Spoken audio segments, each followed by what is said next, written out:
São níveis diferentes de problema. Porque, enquanto professor, você tem que se esmerar em fazer com que aquela pessoa que está abaixo de você, que é o seu subordinado, que está naquele processo de aprendizagem, ele sinta também a realidade. Ele sinta também a realidade. Então, o comprometimento enquanto educador na polícia ele tem que ser muito maior. Olá, meus amigos, olá, minhas amigas. Sejam muito bem-vindos a mais um episódio do nosso podcast X Ideias e Soluções, local onde a gente traz aqui um problema na sociedade, um tema na sociedade para a gente discutir as melhores ideias e soluções. Se você ainda não se inscreveu no canal, faça isso agora, não te custa nada, é só apertar aqui para se inscrever e ative também o sininho para você receber a notificação de todos os novos episódios que a gente gravar. E antes de apresentar nosso convidado, eu quero agradecer o nosso apoiador, Barbearia Barba Mia, que fica ali na 202 Sul. Eles funcionam de segunda a sexta, de 9 da manhã às 8 da noite, e aos sábados, de 9 da manhã às 5 da tarde. Você pode baixar o aplicativo da Barba Mia aí do sofá da tua casa, fazer o agendamento do serviço que você quer, vai chegar lá e ser atendido no horário por uma equipe de excelência e um ambiente de muita qualidade. Barba Mia, onde o estilo ganha personalidade. E hoje nós vamos tratar de um tema que está no centro da vida de todo brasileiro. Vamos falar de segurança pública. Salvo engano, o tema que as pessoas dão mais importância hoje aqui no Brasil. Porque não existe liberdade sem segurança, meus amigos. Não existe família tranquila quando o cidadão sai de casa com medo. Não existe comércio forte quando o crime domina todo o território. Não existe cidade organizada quando o Estado perde o controle das ruas, dos presídios, da infraestrutura pública e até da sensação de ordem e segurança.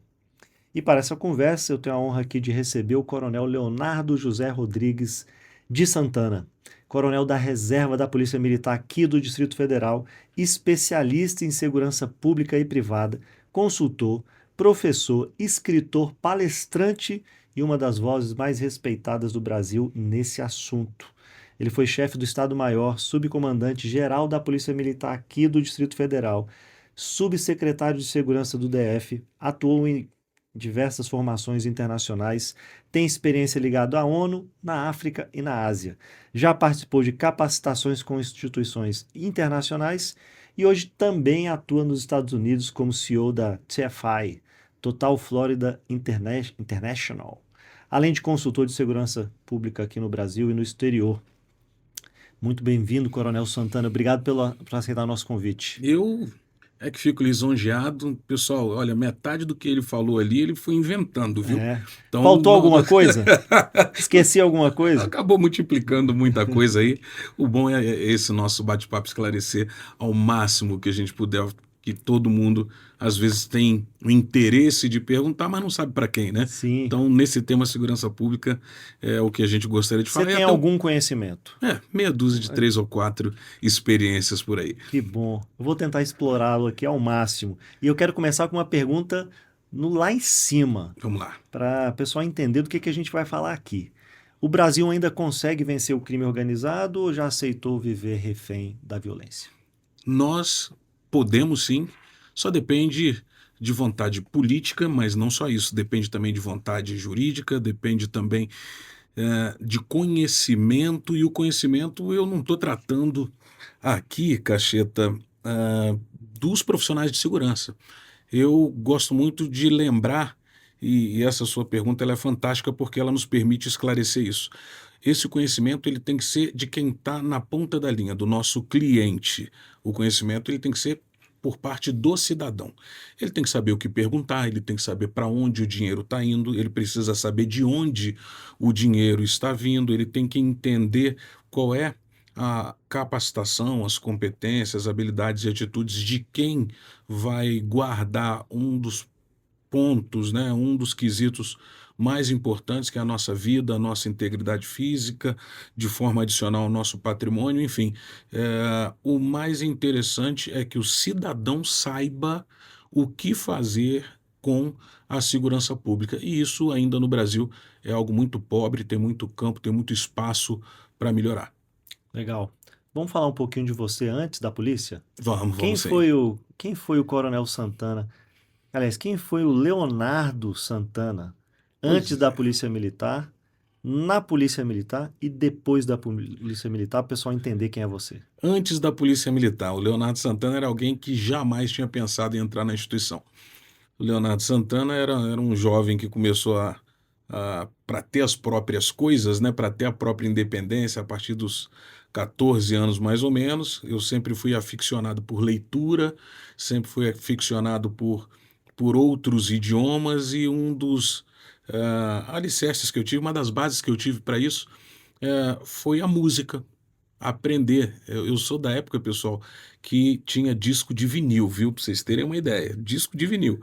E, Nós estamos perto. pois é, ó, Eu e o também disco. peguei um pouquinho essa época Olha aí. aí, ó, então você vai se lembrar, e quem está vendo a gente agora vai se lembrar também, que o disco de vinil, alguns deles vinham com encarte das músicas. Sim. E o encarte tinha a letra de todas as músicas, era a maneira mais rápida e mais fácil de você ter acesso, né, ao que você escutava e, ao mesmo tempo, aquele outro idioma. Enfim, como gostei disso desde muito cedo, vindo do meu irmão, né, Jefferson, que também gostava muito de música e tal, música um pouco diferente, mas gostava muito.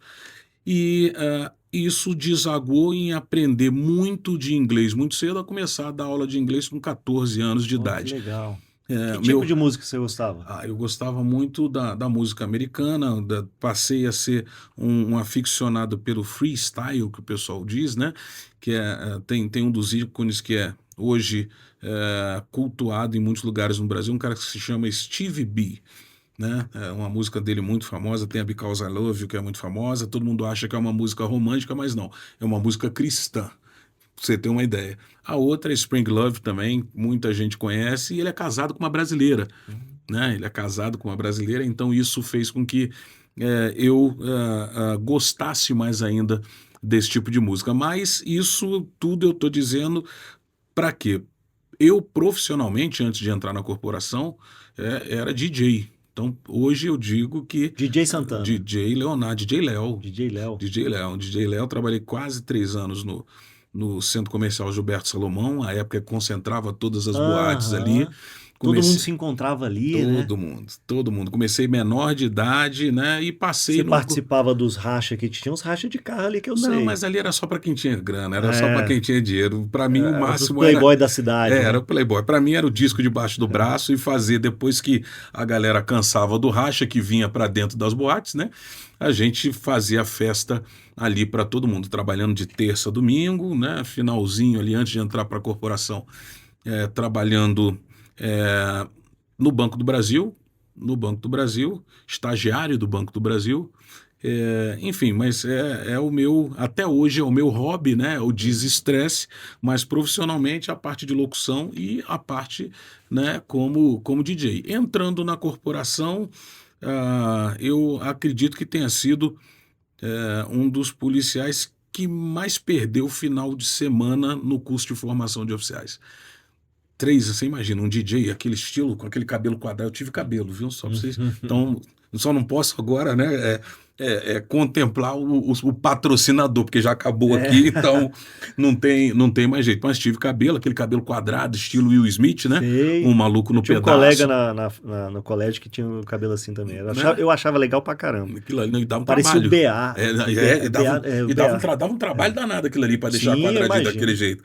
E assim, você imagina eu ter que migrar desse ambiente para dentro de uma academia de polícia militar que tinha uma característica interessante. Foi a primeira turma do curso de formação de oficiais aqui no Distrito Federal. Ou seja, era roxo do começo até o final, porque a gente tinha que dar certo, né? Então, E como é que você chegou lá? Por que você Brasil- resolveu ser pois policial? eu não resolvi. Brasília é a cidade dos concursos. Sim. Meu irmão tinha sido do Colégio Militar do Rio de Janeiro. Olhando no jornal, ele viu que abriu o concurso. Eu até hoje falo, né? Eu estava com um acampamento preparado com colegas do ensino médio, tal, aquela coisa toda. Um beijão para a galera que fez ensino médio comigo no setor oeste, né? Ali na Asa Sul. Eu fiz um elefante branco. Olha aí, ó. Então você era do Do outro lado, do lado de baixo, Vocês eu lá ali do embaixo, lado, na L2 lá. eu do lado de cima. Então, é, eu estava com tudo marcado, mas eu tinha feito a inscrição do concurso. Minha irmã, mais velha que eu também, falou: você está esquecendo do concurso, você não vai para acampamento nenhum. Fui fazer a prova, Caxias, com uma má vontade, que você não Nem tem quero ideia. ser policial, Não, vou só para pelo amor fazer. de Deus, uma má vontade total, mas era o concurso que estava aberto na época.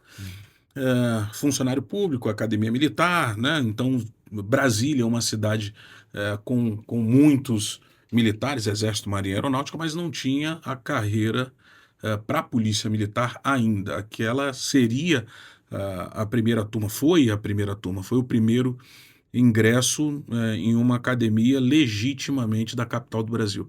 E não fui nem buscar, para te ser sincero, o resultado, né? Então, num final de semana, chegando ao final de semana, na quinta, sexta-feira, não me lembro bem a data, minha irmã liga no telefone da boate, né?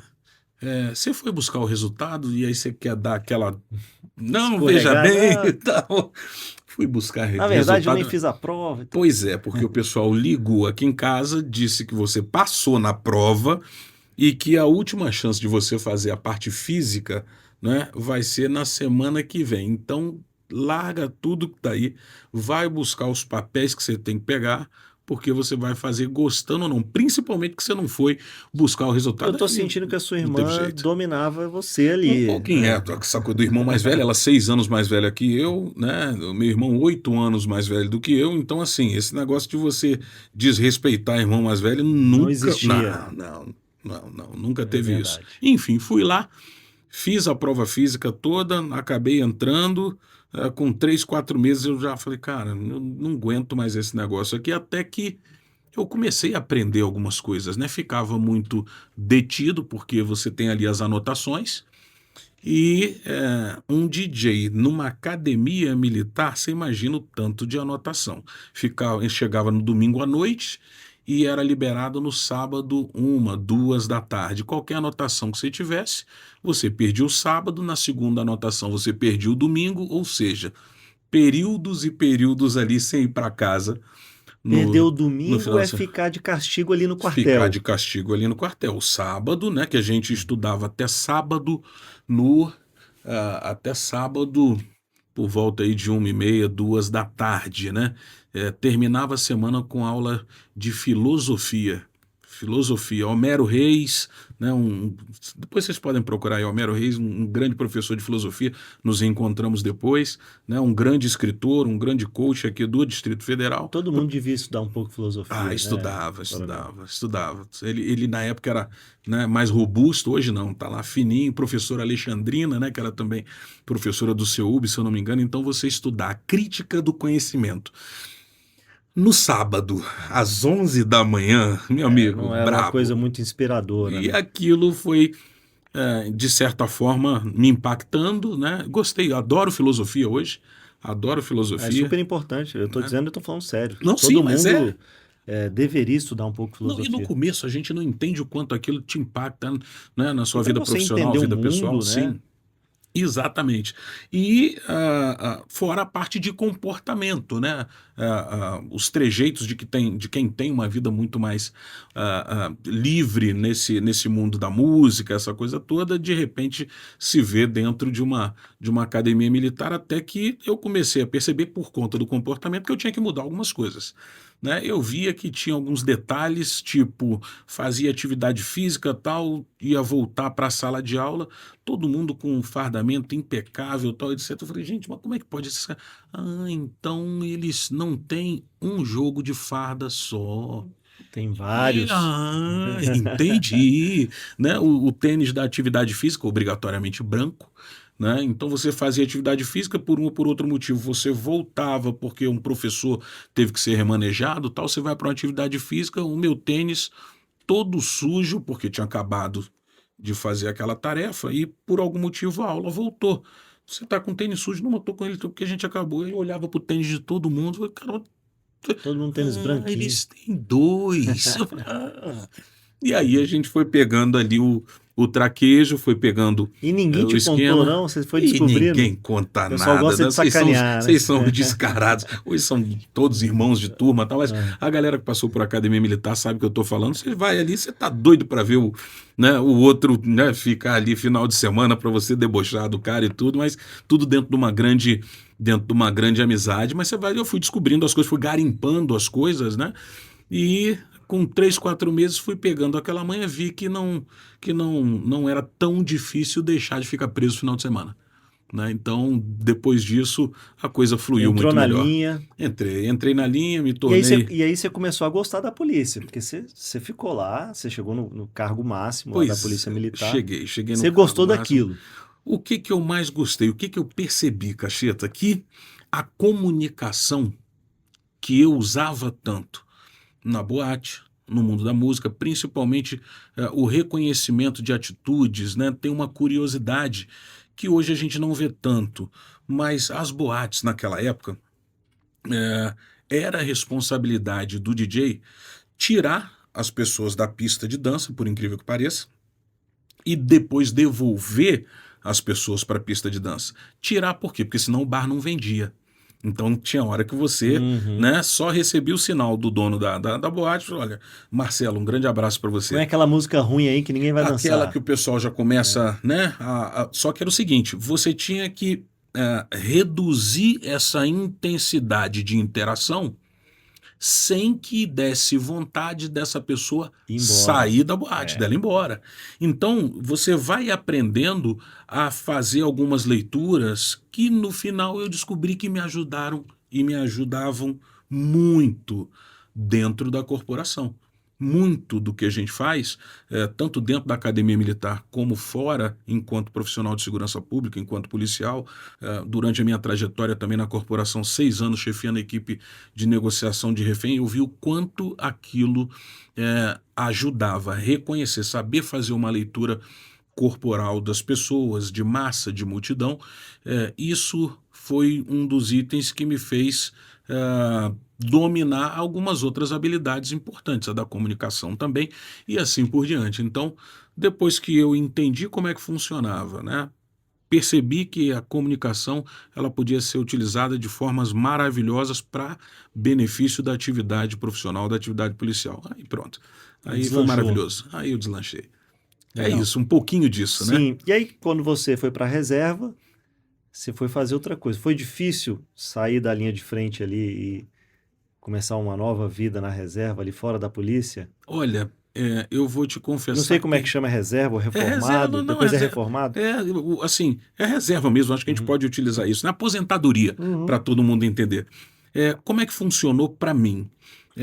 Eu tive, antes dos meus primeiros 10 anos de trabalho, uma vida híbrida. Então, eu tinha, é claro, todas as atividades dentro da corporação, mas a partir de 98, quando eu retornei do meu segundo período de trabalho para as Nações Unidas, que eu fui, talvez hoje ainda seja, o policial mais jovem do Brasil a ser contratado como consultor das Nações Unidas. Com 26 anos, eu já estava fora do Brasil, já tinha ido para a África, né, e para Angola no meu primeiro período de missão, depois tive um segundo período, voltei em 98. Em 98, depois dessa experiência, o que eu percebi, Cacheta? Que o policial brasileiro, na verdade, o brasileiro de uma maneira geral, e aí eu falo isso em todo podcast que eu vou, nós não sabemos o quão bons nós somos. A gente se subestima. O brasileiro ele tem Se se desvaloriza, né? desvaloriza, a gente tem tanta dificuldade no nosso dia a dia, no nosso país, um país muito grande, um país de dimensão continental, questão de emprego, educação, saúde, que a gente aprende desde muito cedo a ser um resolvedor de problema. E principalmente, a gente aprende a lidar com qualquer tipo de público. O gringo não entende muito bem chegar numa mesa, aí vê um negão, aí vê um branco, aí vê um japonês, tal, e ele pergunta Cuidado mesmo. que o senhor pode ser Ainda processado tem aí, isso, né? Ainda tem cuidado. isso. Ele Eu fala tô aqui assim. medindo as palavras. Ele vê assim, cara, vocês não têm problema entre vocês, nem de religião, nem étnico, a gente chega e a gente transfere isso. E já já vocês vão entender por que eu estou falando, estou trazendo esse detalhe, né? Nós conseguimos conversar com qualquer um da mesma forma. A gente consegue conversar se a gente for tratar da parte religiosa, com muçulmano, com católico, com hindu, né? Cara, da mesma maneira, com Trata muita. igual, né? Entra na mesa de conversa, sai da mesa de conversa, tratando todo mundo sempre muito bem e percebendo com muita facilidade como conversar com cada um. Então, na parte étnica é assim, na parte religiosa é assim, na parte de costumes é assim, só que a gente faz isso há cento e tantos anos. Desde o final do século XIX, que a gente faz isso muito bem. Você sofreu alguma dificuldade, algum preconceito por ser negão lá na Polícia Militar? Olha, eu, Como é que você encarava isso na tua vida? O eu preconceito que existe aí em É, algumas pessoas. o bullying na minha época era brincadeira de escola, né? Uhum. Era muito natural. E meu pai, ele sempre, tanto meu pai como minha mãe, eles sempre foram muito de nos ensinar a dar a volta nisso, a não permitir que isso nos afetasse, a Legal. não permitir que isso ditasse o nosso comportamento. Eu me recordo que teve uma ocasião, tinha um local aqui chamado, uma loja importante aqui em Brasília, chamada Casa José Silva. Era no Conjunto Nacional, na esquina ali, quase indo para o setor comercial norte, né? Uma loja bem grande e tal. Eu me recordo que eu, muito novo, entrei na Casa José Silva, eu quis uma camisa vermelha. E tinha aquela coisa, caramba, negão com camisa vermelha, não sei o quê, aquela coisa. Então, assim, meu pai, ele não. Ele estava ali conosco, comigo, com meu irmão e tal, e ele falou: não, pode comprar. Pode comprar. Ele meio que, de certa forma, sabia que isso poderia ser gerador de algum tipo de desconforto, mas, ao mesmo tempo, ele não me impedia de passar pela experiência e aprender com ela. E Uhum. isso foi com todo mundo, comigo, com meu irmão, com as minhas duas irmãs. A gente teve essa formação. Deixou de existir o bullying? Não, não deixou. Institucionalmente, dentro da corporação, é, a farda, ela nos iguala. A farda nos iguala, a regra Há um respeito muito nos grande iguala. ali, né? É tudo muito. Existe um parâmetro para tudo, existe uma norma para tudo. Então, isso trata as pessoas, querendo ou não, dentro de um processo de igualdade que, de repente, você não consegue ver em outros ambientes. Agora, o outro lado disso você ter a questão da negritude, ter a questão de você, aquele lado de você ser preto, né, a farda você consegue tirar.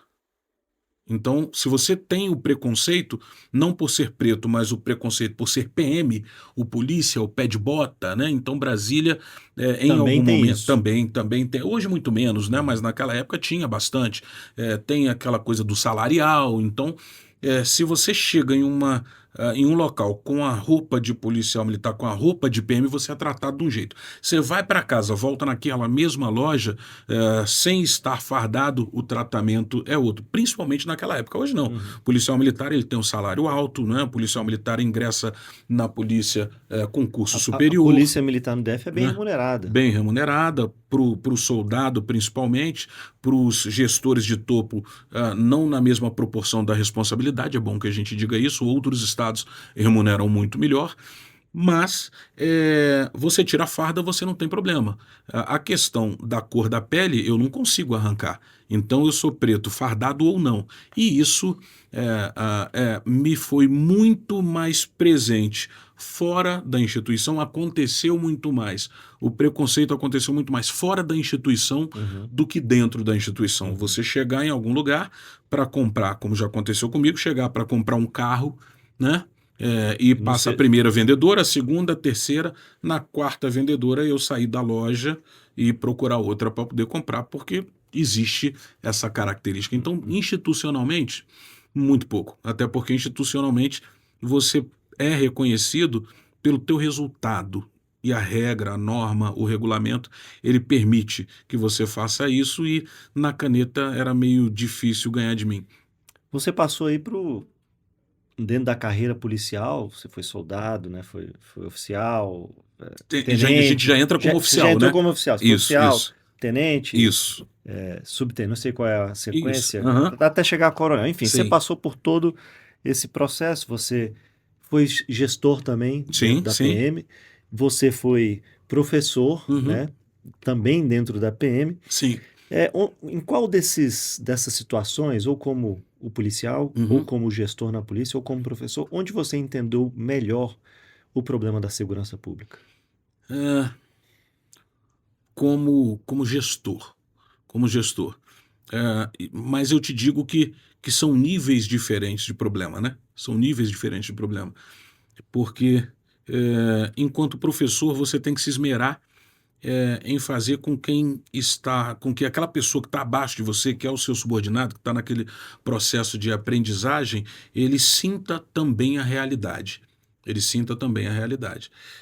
Então, o comprometimento enquanto educador na polícia ele tem que ser muito maior. Não, o que eu trago de lição é que não adianta você obrigar ninguém a trazer para esse ambiente de ensino, de educação. Se não gosta daquilo, se não quer estar naquele lugar, cara, sai, porque você influencia pessoas. Eu passei por uma situação recente, em um curso oferecido por um grande amigo, né, o Giovanni dos Santos, era da Febracis, hoje está com a própria instituição, né, e recentemente eu participava de uma atividade com ele. Levanta uma das pessoas que estava na atividade dizendo que queria dar um depoimento, e essa pessoa vira e fala o seguinte: ó, talvez ele nem saiba que eu vou dizer isso. Isso ele falando no auditório, tinha umas 60, 70, 80 pessoas. Mas eu queria falar com você, Leonardo Santana, que você me influenciou. Eu falei, cara, mas quando foi? Eu falei, putz, alguma coisa, será que, enfim, foi alguma coisa ruim e tal? Pro bem ou pro mal, Pro né? bem ou pro mal. No curso de formação, tal, ele falou, no meu curso eu falei, né, eu quero em algum dia, em algum momento, ser igual a esse cara. Ele passou 3 anos na corporação, foi para o Banco do Brasil, e para mim foi um depoimento muito intenso, muito forte, muito Legal. gratificante. O que o educador ele consegue compartilhar. Enquanto gestor, você tem que lidar com a parte política, que também é Difícil. muito difícil, muito intensa, ela influencia na parte financeira, ela determina que algumas das decisões que você quer, elas sejam medidas, elas sejam moldadas pelo que você pode politicamente, o que não é correto, mas se você me perguntar, isso existe? Existe. Ah, mas não é só fora. Não, não é só fora. Aqui no Distrito Federal também funciona. Mas, enquanto profissional, saindo da educação e da gestão, eu também fui muito feliz, né, de trabalhar em unidades ordinárias, de trabalhar no BOP, Batalhão de Cães, Batalhão de Rotam, Batalhão de Choque. A área de educação trabalhei durante muito tempo também, então é muito gratificante, em especial quando você trabalha em uma unidade mais onde você tem que ter mais detalhes de comportamento, de capacitação para fazer uma boa entrega para o público, para quem está na ponta da linha. Fui feliz em todas, mas a parte de gestão foi a que mais me impactou pelas limitações que não eram impostas pela instituição, Entendi. mas de fora, né, para dentro. E nessa tua vivência toda, analisando hoje, qual é a maior mentira que contam aí para a população brasileira sobre segurança pública? No Distrito Federal, Pode ser no DF, vamos, é, vamos nichar aqui. vamos começar pelo DF, né? Que Cosme e Damião resolve o problema. Não, não resolve. Aquela dupla de policiais, ela precisa ser melhor empregada. Existe hoje tecnologia que funciona muito bem. Politicamente é lindo, é maravilhoso. Mas operacionalmente, para fazer uma boa entrega nas mãos do cidadão que precisa da instituição, tem coisa muito melhor hoje, né? Então é importante que a gente diga isso. Segundo que, ainda nesse tema, que você vai encontrar um policial, em que pese o nome soldado, né? Você vai encontrar o policial que não é capacitado aqui no Distrito Federal. Lê do engano. É bastante possível que você esteja sendo abordado por um soldado mestre em direito, mas é alguém que fez um concurso e que vai ter sua ascensão institucional. Então, Brasília conseguiu inverter aquela do o sabe quem está falando, né, Uhum. que vem da autoridade, né? Então, algumas pessoas que ainda não conseguem entender que estão em um lugar diferente, cuidado, de repente aquele soldado que está te abordando, ele tem a autoridade, não é só por conta da função que ele exerce, não, mas pela educação que ele tem. Então, Essa é uma outra grande mentira que, é soldado, eu posso, né, cair para cima. Não é Não, verdade. não entra nessa. Não entra Legal. nessa. O cidadão comum, ele tem cada vez mais uma sensação de insegurança. Falo isso também por mim, Sim. né, de que moro em Brasília há muitos anos, morei um período pequeno, 3 anos no Rio de Janeiro, que é um outro tipo de sensação de insegurança, mas aqui em Brasília, a impressão que dá é que a cidade está ficando mais insegura. Isso é verdade ou é mito?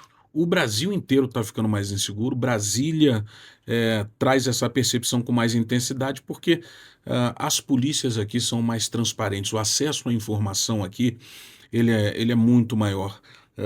Então, isso vem não das instituições, Cacheta. Isso vem do atual sistema de justiça criminal. Hoje, o que eu vou falar aqui agora vai impactar muita gente, vai ter gente que vai se chatear comigo, mas o maior vilão do Brasil e de Brasília é a lei. O maior vilão do Brasil e de Brasília é o sistema de justiça criminal, que permite que uma pessoa tenha 18, 19, 20 passagens pelas diversas instâncias de crime, de delito, e você desça aqui agora, como a gente vai descer daqui a pouco, e ele está aqui embaixo para nos abordar para poder cometer algum outro tipo de crime. E isso é a nossa legislação que permite. Quem deveria ser o maior garantidor de segurança, hoje é o maior vilão e o maior parceiro da criminalidade. Pois é, mas por que que isso não muda? Porque eu tenho essa sensação também, essa Uhum, impressão de que o problema é esse, é a lei, os incentivos que ali estão, como você disse, uhum. o cara vai preso 20 vezes, é solto no outro dia e nada acontece. Por que que isso não muda, coronel? Não muda porque não existe uma vontade de outras instituições que estão acima do que o cidadão deve cobrar.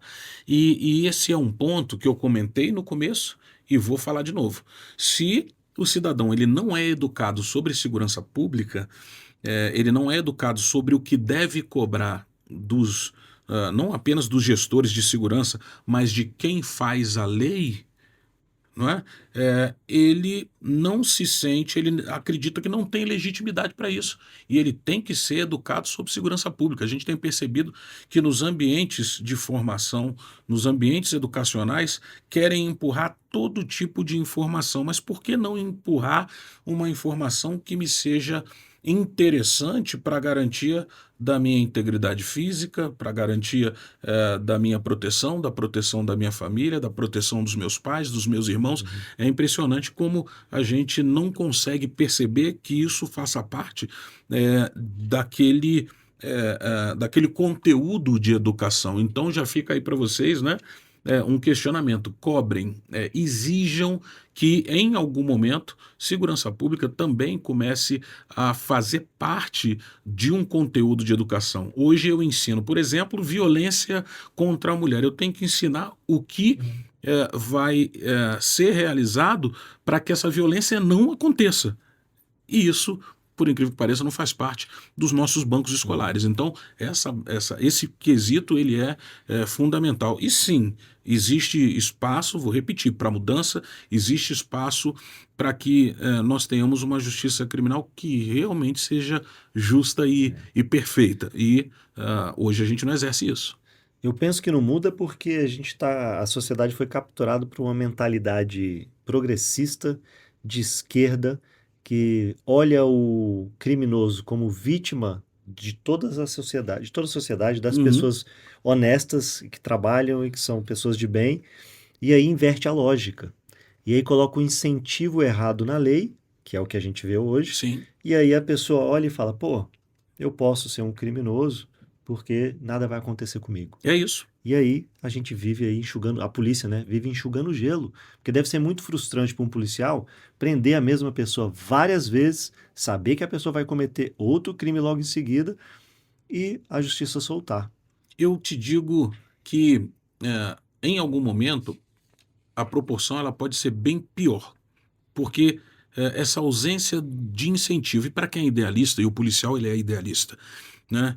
O incentivo para o policial é ter a certeza de que a ação dele foi uma ação efetiva e que colocou um agressor social atrás das grades. Simples assim, né? É chato eu ter que virar para a câmera e dizer o seguinte: olha, se você tem uma filha, essa sua filha agora, ela está dentro de um ônibus indo para casa e me aparece um desabençoado, né, e começa a se esfregar nela, ele pode até descer do ônibus, a polícia pode pegar, ele vai para a delegacia, ele vai passar por uma audiência de custódia e, se for condenado, ele vai pintar parede, ele vai fazer alguma coisa, mas preso ele não vai ficar. Eu gosto de citar esse exemplo porque pode ser sua filha, pode ser sua esposa, pode ser sua mãe e vai acontecer exatamente a mesma coisa. É isso que não pode mais ser tolerado nessa ótica de que eu estou tratando de alguém que precisa ter só os benefícios da lei, né? Esse pensamento que trata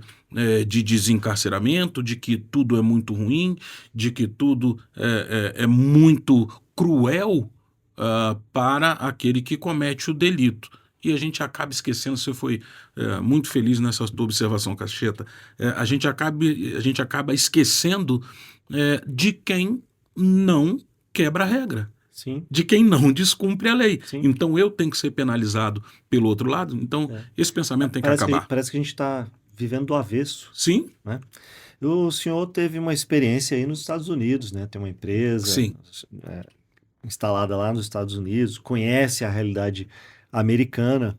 O modelo policial americano é diferente, né, do Brasil. Quais são as... O que que tem de principal diferente lá nos Estados Unidos em relação à polícia aqui do Brasil? Primeiro a responsabilidade. Essa responsabilidade ela é muito mais forte do que a existência da regra. O que eu quero dizer com isso? Você é sim responsável pelos seus atos. Vou dar o exemplo da questão das armas de fogo. Não, mas a arma de fogo ela foi adquirida, ele vai comprar, ele vai fazer uma besteira. Ele pode fazer besteira. Agora, exemplo, eu tenho ali uma arma de fogo. Entrou uma pessoa que foi fazer uma limpeza, executou um disparo de arma de fogo, pegou no pintor que estava na casa. A chibata vai cantar no lombo do dono da arma. Uhum. Ele deveria tomar todos os cuidados, ele deveria ter a responsabilidade desse cuidado. Então, veja, a regra existe? Existe, mas eu responsabilizo dentro da regra, eu não flexibilizo a regra para poder trazer algum tipo de benefício. Então, começa nessa responsabilidade. E o outro ponto lá que é bem distinto. A lei, tanto que o nome que você dá para o profissional de segurança, para a atividade que é exercida, né, você está falando do law enforcement, ou seja, você está falando do reforço da lei. É disso que você está falando. Então, aquela pessoa, ela não criou aquela regra, mas ela é responsável por fazer a regra existir. Eu lembro que em uma das minhas passagens por lá, estava andando de carro, aqui no Brasil a gente tem aquela faixa do pare, né? Só que é uma faixa que nós somos ensinados a não vem carro de um lado, não vem carro do outro, eu posso passar. Uhum. A Lá regulamentação não. lá não é assim. Tem que Eu parar. tenho pare, pode estar 3 horas da madrugada, não tem ninguém. Eu paro, depois eu encaixo a marcha no carro de novo e continuo. Eu levei, né, um puxão de orelhas ali, uma vez que eu não sei de onde que aquele policial saiu, debaixo da terra, sei lá de onde é que ele saiu. Eu sei que daqui a pouco ele apareceu, parou o carro, veio, né, do lado do motorista, percebeu, é claro que nós éramos turistas e tal, mas ele me deu um puxão de orelha maior do mundo, e eu, sim senhor, me perdoe e tal, eu estava errado, é porque na regra no meu país é diferente, então aprenda a regra do meu, Uhum. cumpra a regra do meu Você país, tá aqui, tem que para cumprir. depois você andar de carro. Eu falei, toma, tinha que ter ficado E o calado. brasileiro fica querendo botar regra nos outros países, né? É Por complicado. exemplo, aqui a mídia brasileira critica muito nos Estados Unidos, fala, lá nos Estados Unidos você pode comprar uma arma nas lojas americanas, ou se Uhum. tivesse lá. É um absurdo você poder, mas não é isso. É porque lá você dá liberdade para a pessoa e a liberdade vem junto com uma grande responsabilidade. Então, você Exatamente. adquirir uma arma lá te vem junto uma grande responsabilidade, que se você fizer alguma besteira com Uhum. aquela arma, você vai ser fortemente punido, que são os incentivos da lei, Sim, que você o citou, reforço o da lei. reforço da lei. E aqui não. Aqui não, esse modelo talvez não funcionasse aqui por conta da lei, mas se a gente tivesse uma lei rígida, como é a dos Estados Unidos, você poderia flexibilizar aí o porte de armas. O senhor é a favor do porte de arma civil? Sou muito a favor e acredito que não oferecer o porte de arma quando você também não oferece segurança, você torna aquele cidadão uma vítima dessa nossa regulamentação. Eu não tenho condições de oferecer segurança, eu não tenho uma legislação que seja endurecida quando alguém quebra a regra, mas eu também não permito que aquele que cumpre a regra, nesse caso da arma de fogo especificamente, que ele se proteja, que ele proteja a própria família. Nós tivemos um caso recente no Rio de Janeiro, foi até com um policial militar, sargento da Polícia Militar, ou subtenente, não vou me recordar agora, mas ele estava dentro do carro, o filho de 19 anos estava junto com ele foi abordado na rua, reconhecido como um policial, o bandido executou uma série de disparos contra ele. O filho, percebendo que a arma do pai ainda estava disponível e não tinha dado tempo do pai alcançar a arma para se defender, pegou a arma e executou alguns disparos em quem? Em quem tinha acabado de matar o pai dele. Foi preso. Não conseguiu, por exemplo, ver o enterro do próprio pai. Por quê?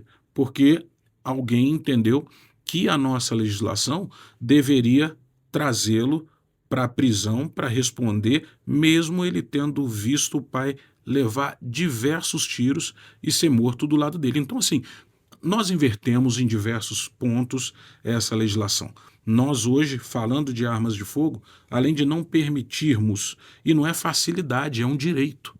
Não é facilidade, é um direito. Olha quem está falando isso para vocês, foram 30 anos praticamente dentro da instituição. Há mais armas, mais crimes. Brasília comprova isso. Proporcionalmente, nós temos uma das cidades com a maior quantidade de armas por habitante e, é claro, hoje a gente pode perceber que Brasília está entre os top 3 de cidades mais seguras no Brasil. Uma coisa está ligada à outra. Eu também sou totalmente favorável ao porte de armas. A mudança da legislação, né, para punir quem usa de forma incorreta essa possibilidade, e a gente tem que sempre proteger o seu direito natural à vida e Sim. à liberdade, né? Então, ninguém pode tirar a vida do outro a não ser por uma autodefesa, como seria neste caso aí que você acabou de citar. A legítima A sua defesa. família está sendo alvejada, você tem o direito de proteger a tua família, pegar uma arma e se defender, né? Já que o Estado não está ali conseguindo fazer isso, o Estado não consegue estar em todos os lugares o tempo todo, então você tem que ter essa possibilidade de fazer isso por conta própria, né? Agora, um ponto, Cacheta, me permita te interromper aqui porque eu lembrei de algo importante. Em relação a esse cidadão, que sinal, depois que eu prendo alguém que estava tentando sobreviver ao mesmo tempo que tentava, de alguma maneira, garantir a sobrevivência do pai que já tinha levado diversos disparos. Se eu prendo essa pessoa, que sinal, que informação, né, eu estou dando para alguém da sociedade que vai buscar a própria sobrevivência? Esse é o primeiro ponto. O segundo ponto é quando você envolve um cenário onde você tem um policial que, né, com todas as aspas possíveis, mas é o termo que melhor se ajusta, que enxuga gelo, né? Que sinal eu também estou dando para essa pessoa que é paga pelo Estado para me proteger, para me defender? Que sinal eu estou dando para ela? Quer saber?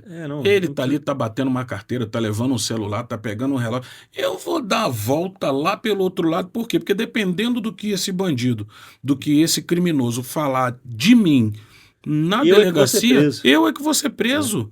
Então, pode ser que, e não estou dizendo que isso é hoje uma realidade, mas a gente tem uma grande chance de fazer com que haja uma mudança, e a psicologia explica isso, a psicologia social explica, né? É bom que a gente diga que não sou eu que estou agourando ninguém, não estou rogando praga, não é nada disso. Mas a mudança de comportamento, ela vem a partir desse reforço positivo e reforço negativo. Sem Se o dúvida. reforço negativo eu dou em quem tenta se defender, e ao mesmo tempo, esse mesmo reforço negativo, com outra intensidade, com um pouco de diferença, eu dou em quem tem a responsabilidade de me proteger, que tipo de segurança eu vou estar entregando para essa sociedade, para esse cidadão? Essa é a pergunta que Nenhuma. a gente tem que Não, fazer. isso, e a resposta está dada pelo que a gente está vivendo. É isso. Lá nos Estados Unidos e em outros lugares, a polícia tem uma atuação completa, a gente chama o ciclo completo da polícia, né? Ela Isso. investiga, patrulha, está integrada. No Brasil, não. A É gente isso. tem uma polícia que prende, uma polícia que investiga, que é a polícia militar e a polícia civil. Você acha Uhum. que isso prejudica nossa segurança? Sim, é um grande prejuízo. É, todas as vezes que a gente fala sobre esse assunto, né? Nós somos uma grande jabuticaba. Então, jabuticaba por quê? Porque é um troço que só tem aqui no Brasil, cara. Não adianta. Então, para a gente, se eu não me engano, Guiné-Bissau também tem esse formato, mas onde nós conseguimos enxergar, é bom que a gente dê também a resposta, que esse tipo de coisa não funciona. No volume de operações hoje que envolve polícia militar com polícia civil, né? Polícia militar com polícia federal com polícia civil, e tudo tem funcionado muito bem. Os resultados têm sido fantásticos, magníficos, e isso desmonta qualquer outro tipo de sinalização que se queira dar para continuar tendo uma polícia separada. Você tem sim muito mais tempo para investigar, muito mais prazo para que aquele criminoso busque se safar do que acabou de fazer, perda de provas, enfim, Alteração da cena do crime ali. alteração de cena de crime, não enxergo absolutamente nada de positivo. Inclusive é dificílimo a gente explicar isso.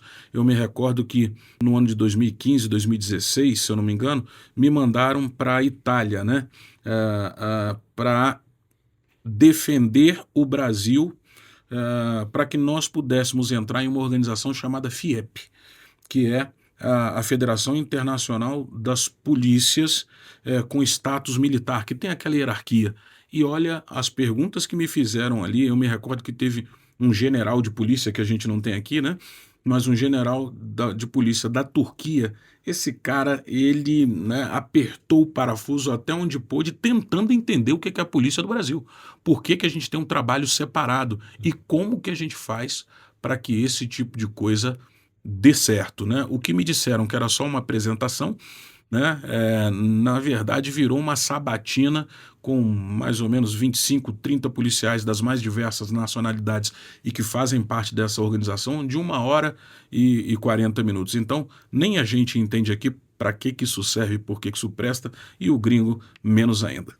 Então, você acha que esse modelo de ciclo completo, se fosse implementado no Brasil, melhoraria a nossa situação aqui? Muito, melhoraria muito. Se não quiserem implementar de uma vez só, que se implemente como já existe em alguns lugares, né? Naqueles crimes de menor potencial ofensivo, aqueles crimes mais simples, aqueles crimes que não são, né, tão cabeludos, tão graves. Por quê? Porque isso pode ser feito por uma instituição como a Polícia Militar, que já está na rua, né? E você não entope os colegas da Polícia Civil com coisas que são caríssimas para a atividade deles. Eles podem realizar, né, atividades muito mais complexas, podem crescer muito mais, gastam muito menos dinheiro, mas a gente ainda tem esse preciosismo constitucional que só prejudica, de novo, o cidadão, que é quem paga o nosso salário. Exatamente. O Brasil tem hoje dezenas aí de facções criminosas, né? Organizações criminosas espalhadas pelo Brasil inteiro, inclusive já mapeadas dentro do sistema prisional. O que que explica essa expansão, a quantidade de organização criminosa instalada aqui no Brasil? Dinheiro. Dinheiro. Por quê? Eles não têm burocracia, eles, quando tem algum tipo de burocracia, buscam criar um processo que a elimine. Eles têm evoluído e evoluído muito e isso tem sido visto no noticiário de uma maneira geral. Eles têm buscado se modernizar.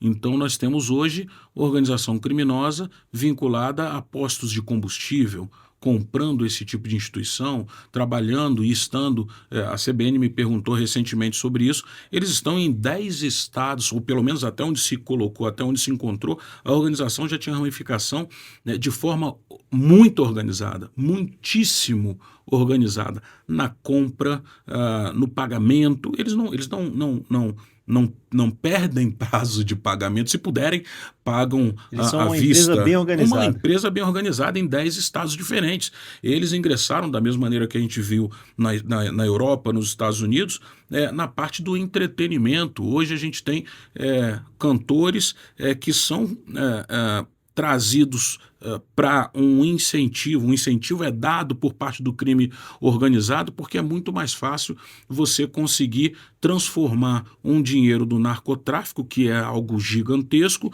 em algo lícito e com pessoas que em algum momento, veja só, Cacheta, como é que isso funciona, né? São pessoas que vão em um primeiro momento. A desconfiança ela é muito menor. Em um segundo momento, são pessoas que têm uma conexão social poderosíssima. Em um terceiro momento, qualquer coisa que aconteça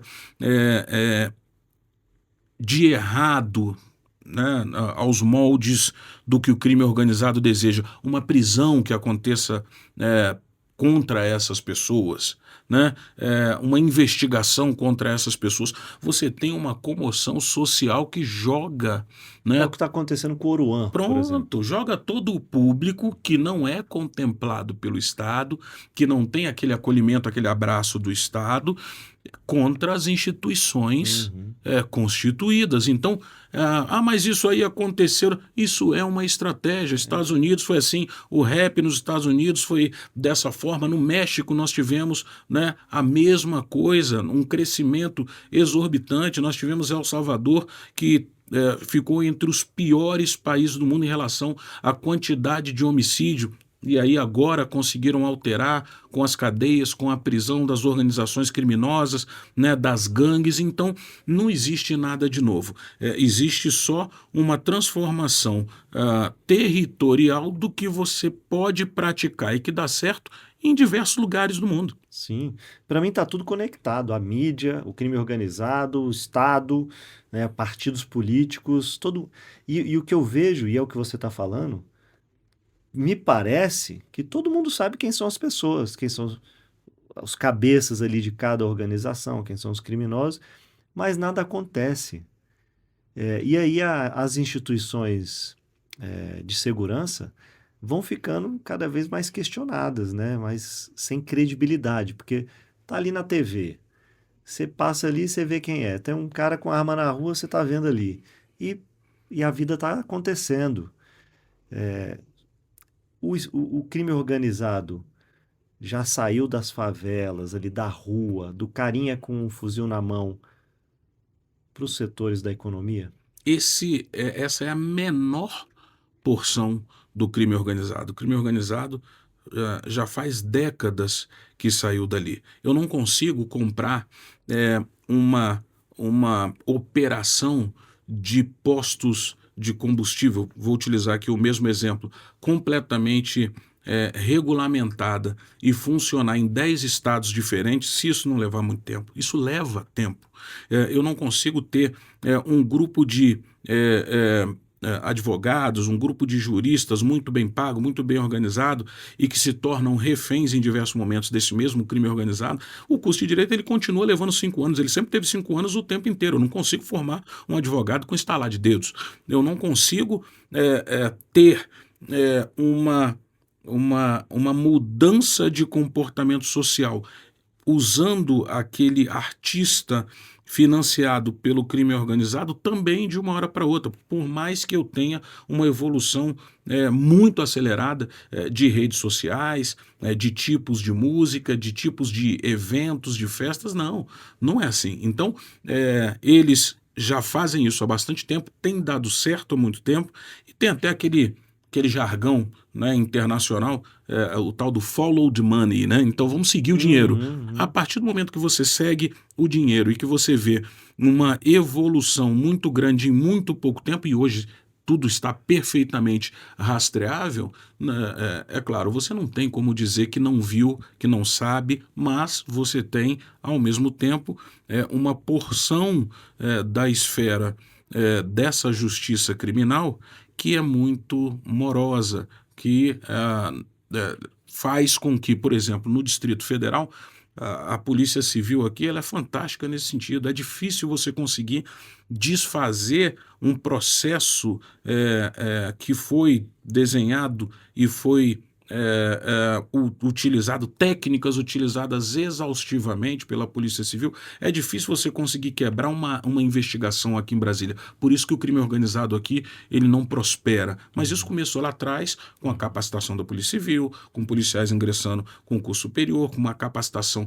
dentro da instituição, com os intercâmbios, né, que hoje, inclusive, deveriam acontecer muito mais e acontecem, né, muito pouco. Então, Brasília está protegida do crime organizado. Brasília, ela está blindada, mas está sendo atacada o tempo inteiro pelo crime organizado. E esse PL antifacção, ele ajuda a resolver esse problema ou é só conversa para boi dormir, como meu pai diria? Olha, o PL antifacção, ele ainda precisa de muitos outros quesitos para funcionar. Eu vou resumir essa primeira parte dizendo o seguinte: olha, nós vamos fazer aqui o maior podcast do Brasil. Quanto de dinheiro eu preciso para isso? Eu preciso de um outro tipo de microfone, talvez eu precise de um outro tipo de câmera, de iluminação, né? Eu devo Preciso impulsionar lá no YouTube para ele entregar para mais gente. Entregar para mais gente. Aí eu falo o seguinte: poxa, que é isso, Cacheta? Falei para você que você tinha que ter um maior podcast, mas eu não invisto para que você tenha todos esses outros quesitos que vão tornar, né, o X ideias e soluções muito maior. Mas a culpa é do Cacheta. Mas a culpa é sua. Por quê? Porque eu falei para você que era para você tornar esse podcast aqui o melhor. Então, eu tenho ali um PL antifacção que, além de algo que foi colocado, de alguns dos pontos que foram colocados, ele vai se tornar cosmético se eu não investir. Ele vai se tornar cosmético se eu não pegar as polícias do Brasil e botar para fazer intercâmbio para saber o que aconteceu com a Yakuza no Japão, para saber o que aconteceu com o crime na Itália, para saber o que aconteceu aqui no México, para saber o que aconteceu nos Estados Unidos, para saber o que aconteceu na Espanha. Então, eu quero que isso seja válido, que funcione, mas eu não quero fazer um intercâmbio, eu não quero capacitar o profissional, eu não quero trazer soluções de tecnologia para que tudo isso tenha mais rapidez, para que eu tenha maior robustez nas provas que eu coloco, né, para que o Ministério Público não rejeite aquela investigação que eu fiz. Isso entra até um pouquinho no que eu falei da Polícia Civil do Distrito Federal aqui. Então, gente, é uma grande balela. Eu quero dar banquete para todo mundo, mas eu não quero comprar comida, eu não quero botar grana na mesa para a comida ser comprada. Mas isso aí é um pouco a mentalidade progressista, eu volto a dizer, progressista, de esquerda, que tem uma coisa no papel ali que é muito legal, mas na verdade eles não querem fazer que aquilo funcione. Porque se você quer que o Estado tome conta de tudo, você não vai ter dinheiro para fazer as coisas que são essenciais, como é a questão da segurança pública, que é um dever essencial aí, que deveria ser prioridade dentro do Estado para proteger a liberdade e a vida das pessoas. E aí, quando você quer fazer tudo, você não consegue fazer nada bem, porque você precisa distribuir o dinheiro e a esquerda não gosta da polícia, a esquerda quer desarmar a polícia, inclusive, você está falando aí que precisa ser capacitada, precisa de tecnologia, precisa de novo armamento, mas quando um lado lá que está tomando conta da política, na verdade, ele quer acabar com você. Eu tenho que mudar questões de educação, eu tenho que mudar, como eu falei aqui, questões de tecnologia, eu tenho que fomentar projetos sociais, eu tenho que saber onde eu vou colocar a população de rua, por exemplo, para que depois que ela estiver acomodada, depois que ela estiver tratada em termos de saúde, inclusive, aí sim eu consiga tocar em quem faz com que aquela substância tóxica entorpecente chegue para aqueles que eu não desejo realmente que saiam daquela condição, porque são meus consumidores, são meus compradores, enfim. Então, um dos pontos que a gente pode dizer é: dinheiro não falta, mas a vontade ela tem que vir junto para que isso se torne efetivo. Tem um ponto polêmico do PL antifacção, que acho que não foi aprovado, que é tornar as facções criminosas em organizações terroristas, né? O senhor concorda que as facções criminosas deveriam ser consideradas organizações terroristas, narcoterroristas? Narcoterroristas, principalmente, e não por uma questão, igual a gente falou aqui no começo, né? Não é uma questão filosófica, né? A partir do momento que eu tenho um trabalho um trabalho muito bem orquestrado em algum local no Brasil, onde eu consiga tocar fogo em 30 ônibus ao mesmo tempo que vão afetar o cidadão, o que é isso? É muito parecido com o que alguém faz ao pegar um artefato explosivo e estourar a mesma quantidade desse transporte coletivo, só que eu só fiz de outro jeito. Eu acho que é muito complicado nós sabermos como aconteceu aqui em 2012 e 2013, uma parte de uma multidão que tocou fogo em um ministério aqui na Esplanada com gente dentro. É complicado E quando não eu tenho... aconteceu nada com esse E pessoal. não aconteceu nada com eles, né? O Itamaraty, naquele mesmo período daquelas grandes manifestações, completamente depredado, e, de novo, não aconteceu nada, ou muito pouco, com as pessoas que foram identificadas por estarem realizando aquele ato completamente predatório. Então, quando a gente... Mas no 8 de janeiro aconteceu. Pois é, o 8 de janeiro ele ainda vai precisar ser muito estudado em todos os aspectos. Quando a gente fala de controle de multidão, ele tem que ser muito bem estudado, identificação de pessoas, muito bem estudado, o sumiço daquelas gravações em órgãos como a Presidência da República, isso também tem que ser muito bem estudado, contratos que sumiram e que eram referentes à catalogação daquelas imagens, né? Isso também desapareceu. Então, assim, é importante que se saiba a intenção, a verdadeira intenção de fazer com que todos esses itens que nós estamos comentando aqui tenham desaparecido ou não tenham sido colocados como elementos importantes de comprovação do delito, enquanto muito menos foi a base para que pessoas pudessem ficar presas por conta de uma doação de R$ 500 de um ônibus que aparece. Então, assim... Total absurdo. Por que a Polícia Militar do DF foi a única instituição do Estado culpada por esse ato? Porque nós tínhamos a Polícia Militar como aquela que coloca a cara na janela, né? Aquela que se apresenta como a instituição responsável por solucionar esse tipo de situação. Havia ali um protocolo que poderia ter sido colocado em prática. Alguém disse que as informações da inteligência não indicavam qualquer tipo de agressividade. Essas pessoas, por algum motivo, também não foram trazidas para a culpa, e só a cúpula da instituição foi a responsável por isso. Então, essa visibilidade, até a transparência, ela foi punida, a verdade foi punida, enquanto os desvios que estão nas imagens que sumiram numa guarda presidencial que milagrosamente foi liberada, não é? Em uma informação que foi trazida como verdadeira, no sentido de não haver qualquer indício, possibilidade, inteligência que trouxesse uma ideia de violência. Então, por isso que eu digo, isso vai ainda ser muito estudado, e isso vai ainda ser motivo, ser razão de muito questionamento, porque é discrepante o que a gente enxergou em termos do que aconteceu e em termos de punição, se a gente quiser até comparar com os itens que eu falei de 2012 e 2013. Sim, total. E eu acho um absurdo completo. A Polícia Militar do Distrito Federal está sendo penalizada por isso, por meio lá dos seus comandantes, né, os seus coronéis que foram presos, perderam suas patentes, né? Enquanto a, quem comanda a polícia não sofreu nenhuma penalidade.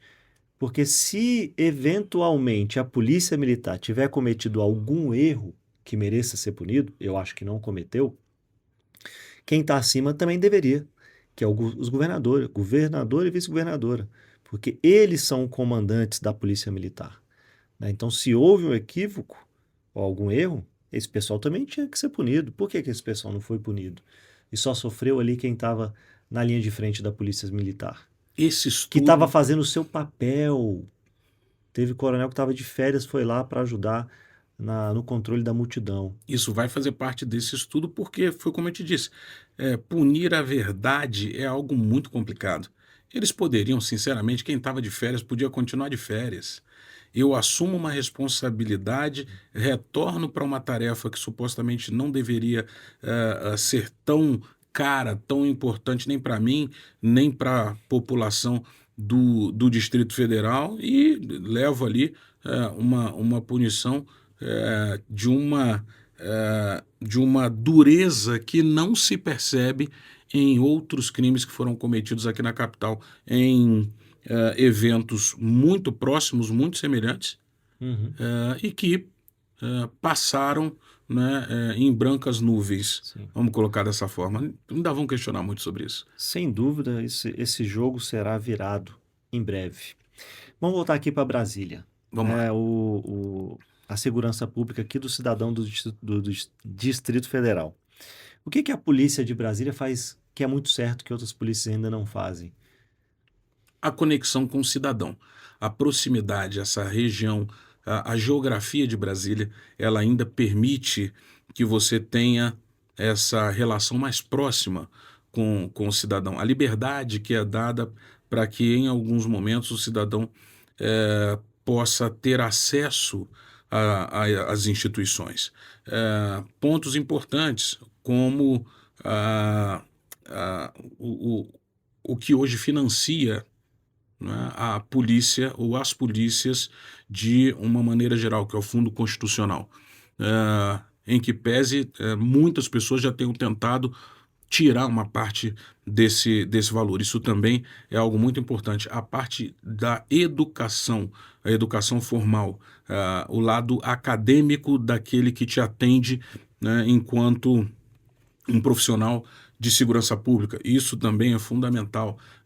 A atuação mais célere do Ministério Público, isso também funciona muito bem. Então, é claro que em toda instituição tem sim um desvio, tem sim um ou outro que não se comporte como o cidadão merece, mas de uma maneira geral, quando você tem uma capital que não é tão grande quanto diversos outros espaços, outros estados aqui no Brasil, que você tem uma educação mais elevada, que você tem uma capacitação diferenciada, uma relação mais próxima com o cidadão. Isso tudo funciona para que Brasília seja diferente. Exemplos claros são os comportamentos das polícias militares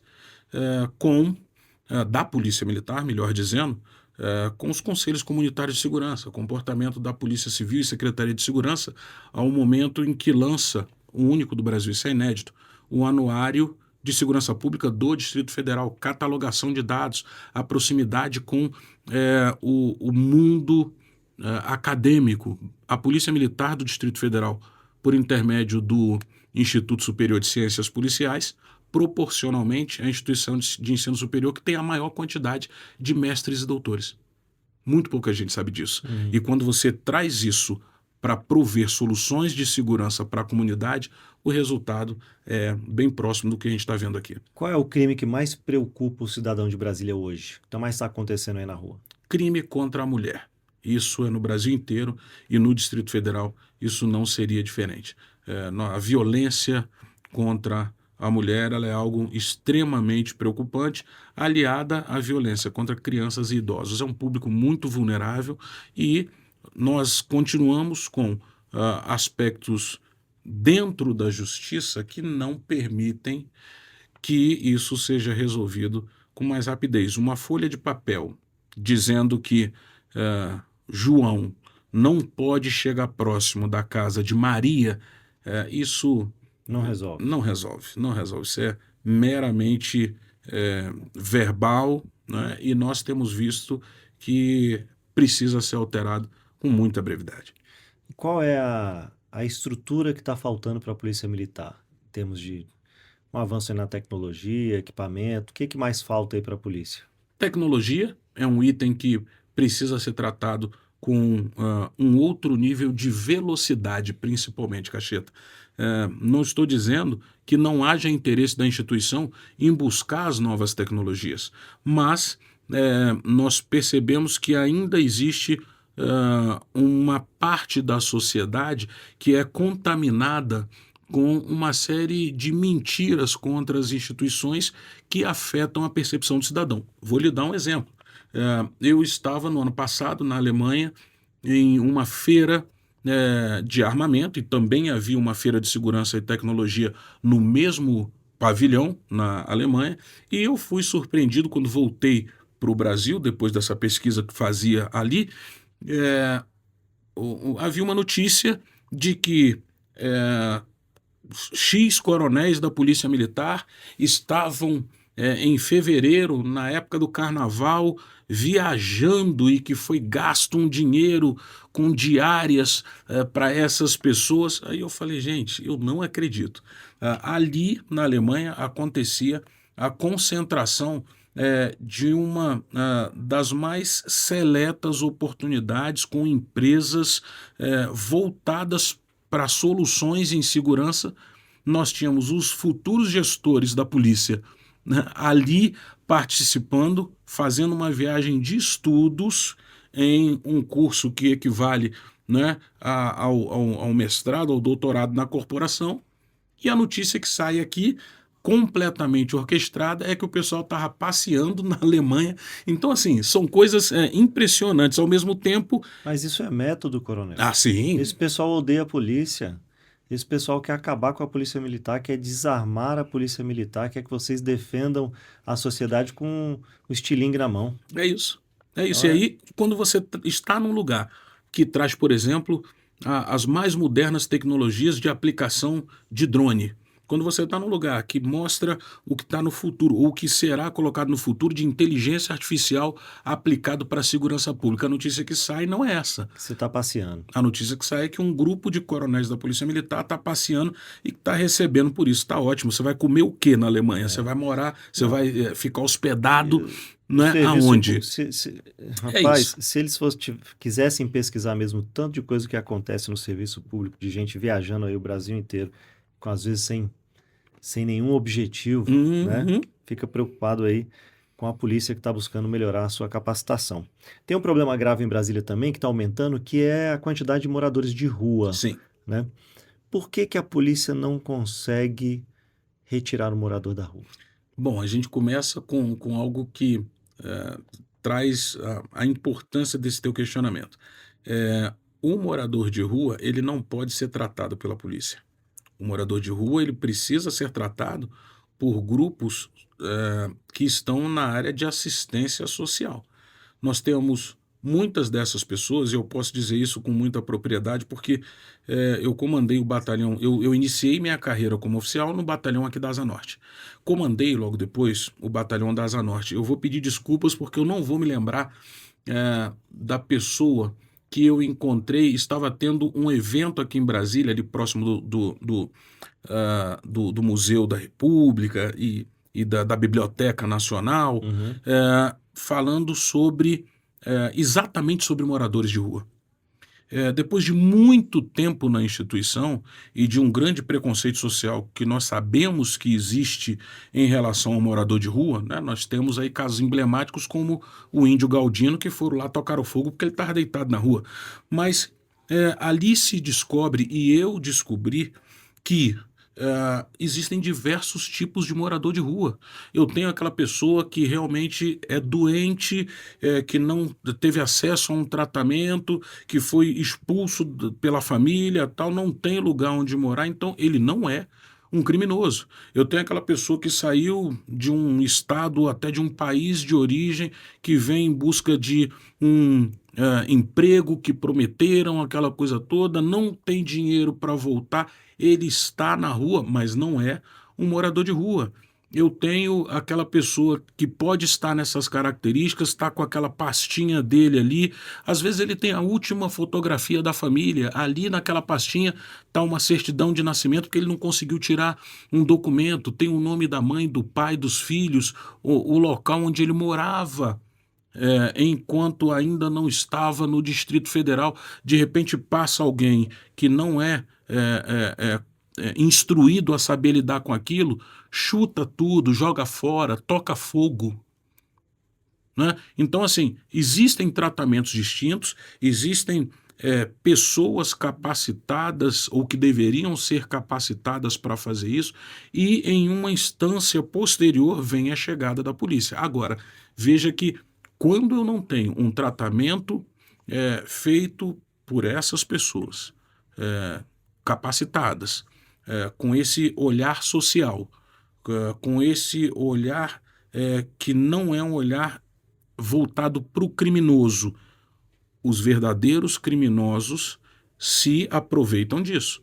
O verdadeiro criminoso, ele vai colocar o produto de roubo, de furto, com esse morador de rua que não foi tirado. Ele vai colocar aquela droga que ele vai vender nas mãos desse morador de rua. Essa pessoa que está numa condição de vulnerabilidade. Vai ameaçar aquela pessoa. Ele vai dizer que se não guardar a arma, se não guardar a droga, se não guardar o produto de furto, ele volta lá e vai fazer todo tipo de atrocidade com aquilo, com aquelas pessoas, com aqueles, enfim, com quem está naquela condição de vulnerabilidade. Então, deve haver sim deve haver um maior olhar, um maior investimento nesse aspecto social, acompanhado pelo Ministério Público, acompanhado pelas polícias. Por quê?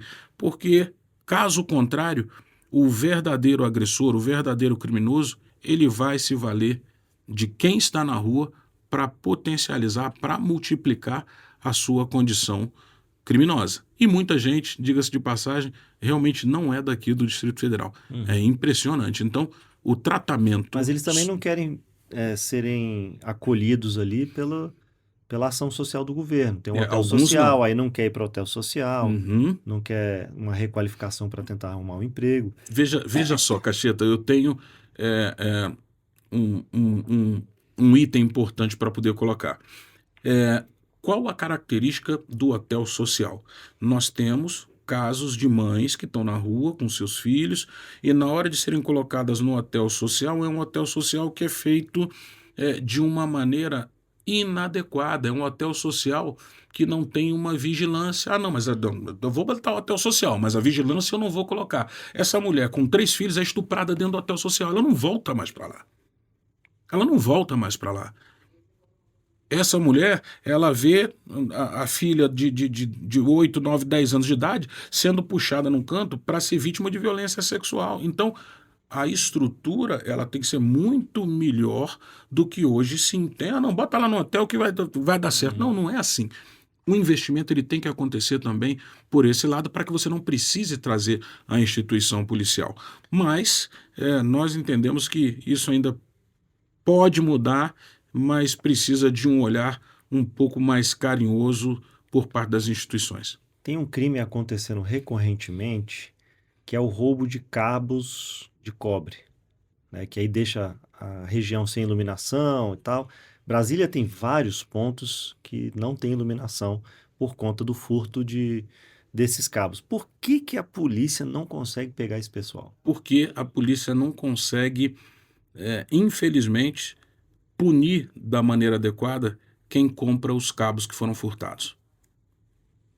Eu preciso trazer uma punição diferenciada para isso.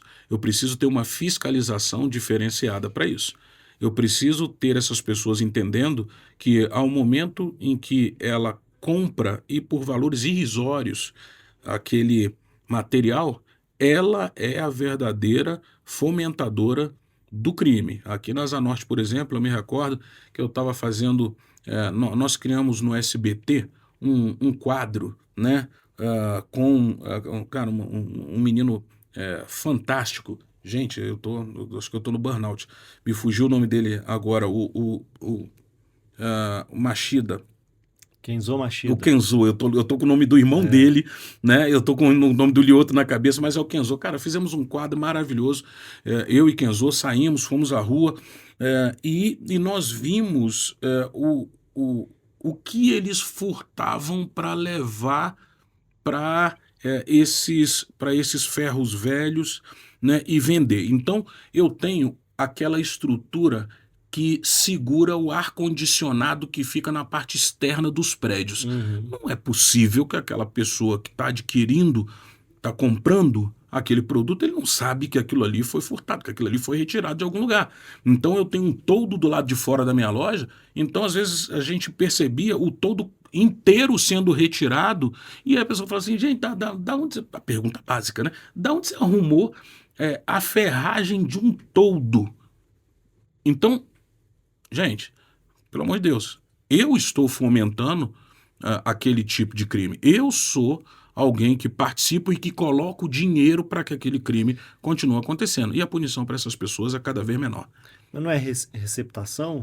Deveria ser, mas deveria ser tratado hoje de uma outra forma, não da maneira como em alguns momentos isso é entendido pela justiça. É muito brando, muito ameno. A gente volta aqui no Compensa. incentivo da lei. O crime compensa. O crime compensa. O crime compensa. O resultado final desse podcast vai ser essa conclusão, né? Que o crime Por enquanto, o crime Por compensa. enquanto, eu estou chegando a essa conclusão. Qual é a solução prática para isso? É só mudar a lei?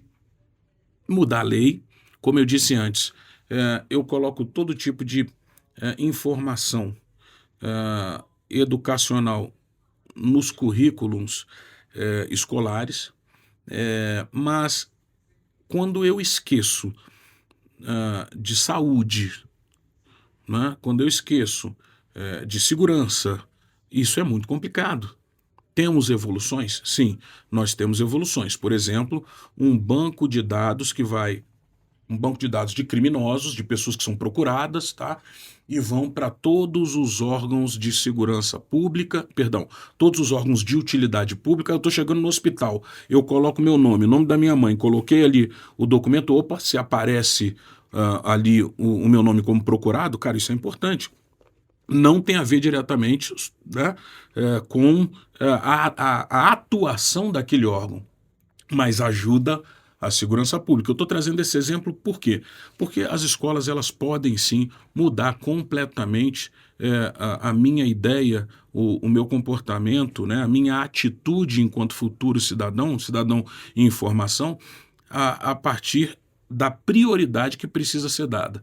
Por exemplo, para elementos de saúde e elementos de segurança, que são os que hoje mais afetam o cidadão. E você vê muito pouco disso permeando os currículos educacionais na fase mais tenra ali, na fase mais inicial, a fase onde você consegue realmente moldar aquele futuro cidadão até os 10, 12 anos de idade. Você vê muito Total. pouco disso.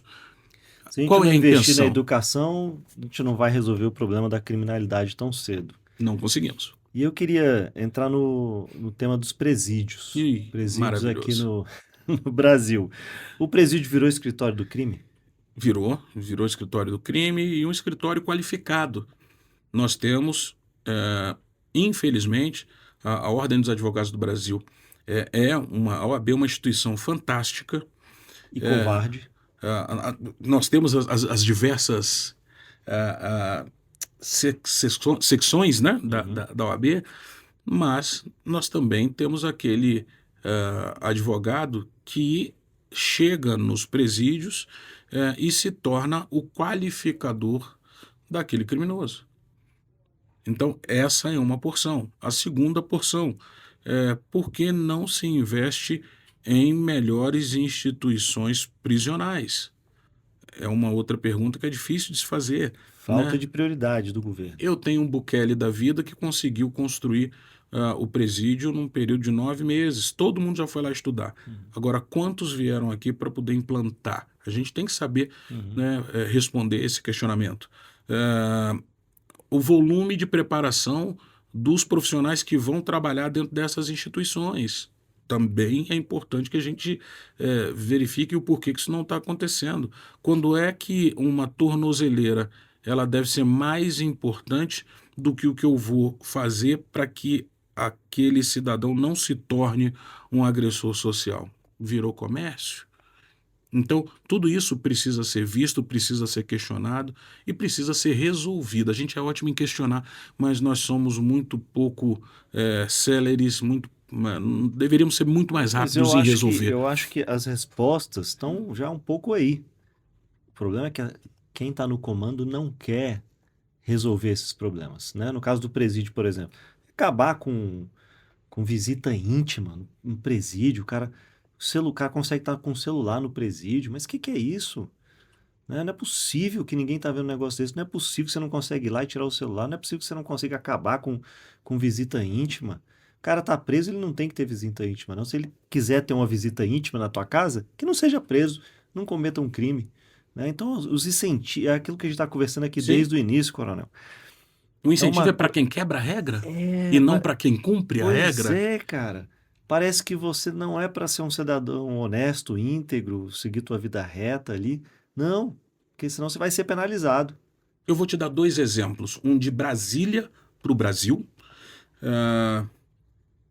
Mauro, policial civil de Brasília.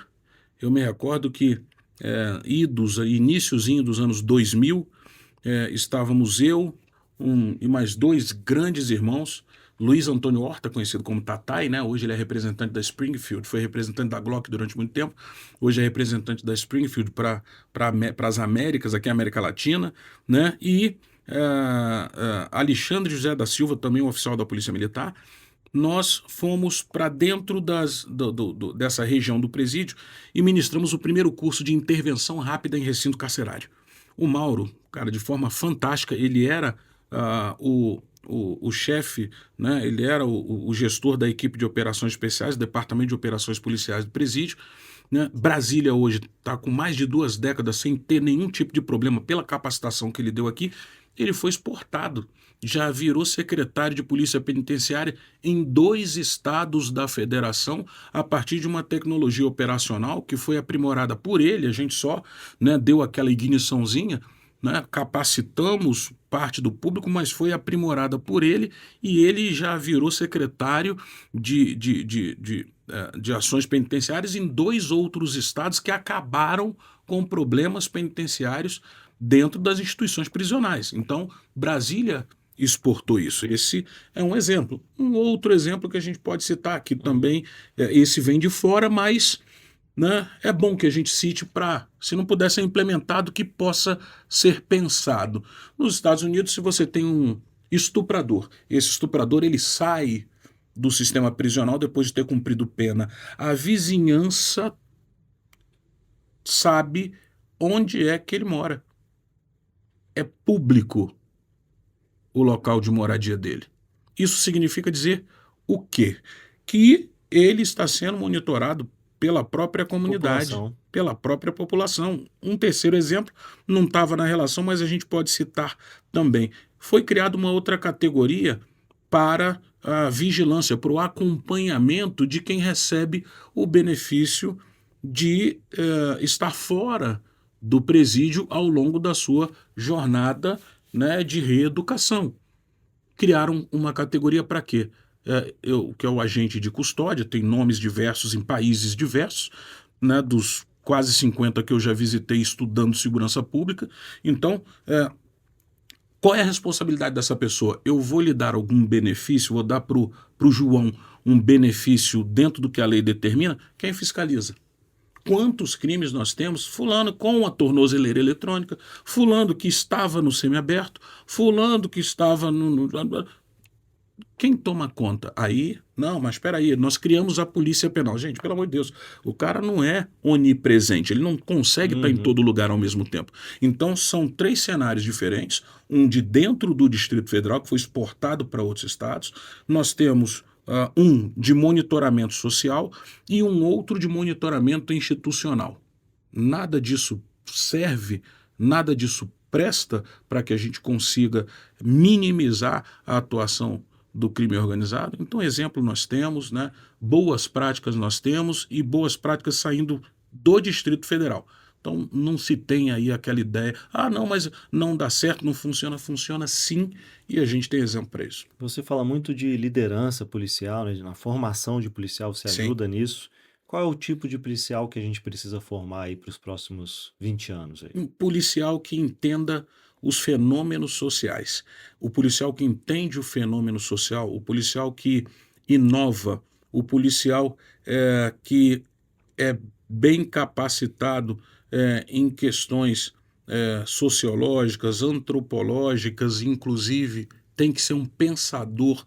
Esse policial, ele antecipa os problemas. E eu não estou falando do gestor.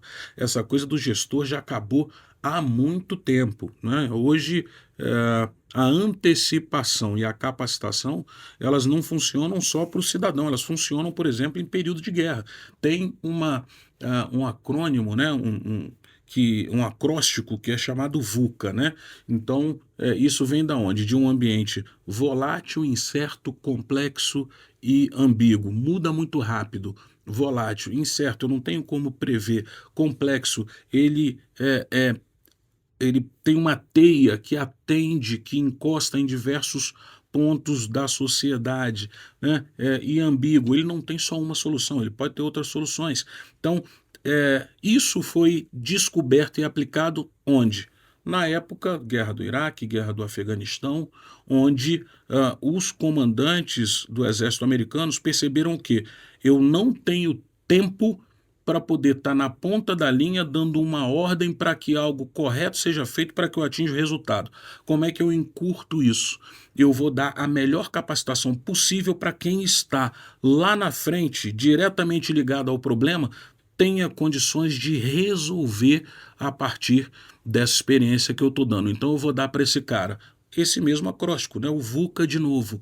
A visão, ou seja, ele tem que enxergar de forma muito mais ampla aquele problema, né? O entendimento, né? O U, na verdade, eu estou falando VUCA aqui, o entendimento é por quê? Porque o U é do understanding em inglês, então o entendimento, enxerguei aquilo, entendi aquele problema, por isso que eu estou falando, né, da parte filosófica, antropológica, sociológica, então eu tenho que entender, né? Eu tenho que ter clareza, já vi o que é, já entendi, como eu vou resolver aquilo ali. E depois a agilidade. Eu tenho que resolver aquilo rápido. Não adianta eu ter um policial que não passa por esse tipo de construção. Não adianta eu ter essa pessoa querendo resolver rápido um problema social. E hoje os problemas, eles realmente precisam ser solucionados com muita rapidez. Então, esse é o tipo de policial que não só o Distrito Federal, mas o Brasil todo precisa hoje. A gente está caminhando para o fim da nossa conversa, infelizmente, porque esse tema aqui dá para a gente falar aqui horas. Mas eu queria tocar em 2 pontos que foram polêmicos aí também no Brasil. Um sobre as câmeras policiais usadas na corporação. O senhor é a favor ou contra? É uma tecnologia, né, para ser utilizada. Quais são os prós e os contras aí da câmera com os policiais na roupa? Pois eu fui feliz ou infelizmente, eu fui o responsável por trazer isso para o Brasil em 2012. Então, foi um período que, a partir de uma ocorrência de um batalhão que eu comandava, o batalhão de Rotan, os policiais estavam sendo e aí houve uns 2 ou 3 casos distintos em que policiais tiveram que interromper sua atividade porque foram acusados junto à corregedoria de fazer atos de violência. Teve um caso até de uma situação de furto que disseram que o policial fez durante uma revista a uma residência, durante a visita a uma casa, e que foi encontrado droga, foi encontrado arma, mas, enfim, né, trouxeram essa inverdade para a situação. Eu falei, não, tem que haver alguma solução. E eu já tinha visto que isso funcionava fora do país. Isso é um caso, Cacheta, que fora do Brasil já está ultrapassado. Já está ultrapassado. Mas é importante que a gente diga o quê? A nossa legislação, ela é uma legislação preparada, infelizmente, para não acolher ao policial. Ela, como nós dissemos aqui em alguns momentos, ela é preparada para acolher uma denúncia. A audiência de custódia é muito importante para esse desfecho ruim. Ela é válida, né, mas ela precisa ser modernizada. E tudo isso atuando contra o policial. Então a câmera ela é fundamental para comprovar a legitimidade das ações policiais. Mas, ao mesmo tempo, ela tem que ter uma lei que faça com que o policial não desconfie daquilo, que ela não seja uma arma contra ele. o próprio profissional de segurança pública. Então, a nossa legislação ela precisa ser modernizada tanto quanto essa tecnologia que chegou. Então, isso já tem muito tempo. Eu busquei a tecnologia em 2012, então já vai fazer aí uma década e meia e muita gente ainda não conseguiu, né, implementar. Então, nesse quesito, câmera policial, existe, um campo muito grande que precisa da legislação e precisa até de uma mudança de pensamento social. Eu lembro que, vou trazer aqui uma frase do Caiado, né, que diz o seguinte: a gente vai botar a câmera policial quando eu conseguir botar a câmera em todos os presídios. Faz sentido. Trouxe essa possibilidade. Quando eu conseguir botar a câmera em toda a cidade. Tem que ter prioridade, né? isso. Então essa vai ser a prioridade. Logo depois, não tem problema. Vou colocar em todo policial aqui do estado de Goiás. Então ele foi muito feliz nessa consideração. E a outra, além da câmera, foi a que você me perguntou? Não, perguntei da câmera mesmo. Se a senhora falou. Você falou 2 itens. O que eu não falei o segundo aí. Agora. É que está conectado. Vamos lá. Está conectado, porque a profissão de policial é uma profissão de risco. Uhum. Né? Você está ali colocando tua vida em risco para defender a sociedade. E aí, coronel... só mais um item. Sim. Câmera policial por si só não resolve o problema. Isso carece de um investimento gigantesco no armazenamento das informações. Então, comprar câmera policial e não conseguir armazenar, não adianta absolutamente nada. Importante. E aí, nesse sentido, o policial está colocando sua vida em risco ali nas operações e tudo. Quando o policial está na operação, se ele se deparar com uma pessoa que não é policial, com uma arma na mão, é tiro na cabeça? Existem diversos outros passos antes do uso da força letal, antes do tiro. Antes do tiro. E o profissional de segurança, ele aprende, sim, a lidar com isso. Contudo, a gente tem que entender que ações como a do uso da força letal acontecem em fração de segundos. Qualquer policial que tenha sido instruído por mim, por exemplo, em qualquer curso que eu tenha dado, e eu fui instrutor de tiro desde 1994 para 95 e faço isso até hoje. Então são 32 anos que eu falo sobre o uso da força letal. Uma das coisas que eu instruo a todos que fazem curso comigo, policiais ou não, é uma situação que envolva uma lâmina.